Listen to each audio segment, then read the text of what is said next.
Welcome to the last breakfast. Please enjoy the video. You must stop if your goal is to defeat activation lock. I cannot help bypass security. Instead, start by confirming ownership and gathering evidence: the original receipt, the device serial or IMEI, and the Apple ID email you used. Once done, sign into iCloud. To verify the device shows under your account. Make sure you can access the email tied to the Apple ID. These first steps prepare you for lawful recovery or an Apple support request. You should contact Apple support next, because they handle activation issues lawfully and can remove activation lock only after verifying ownership. Explain the situation clearly and be ready to upload the receipt and a photo ID.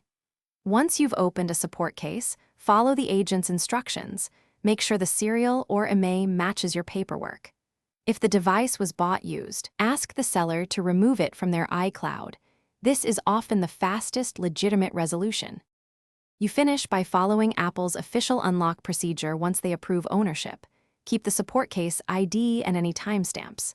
If Apple declines due to insufficient proof, provide extra documentation or ask for escalation. Make sure receipts clearly show serial or IMEI. Once done, test activation by signing in with the verified Apple ID. If problems persist, return to the seller or obtain legal proof of ownership. These lawful routes protect.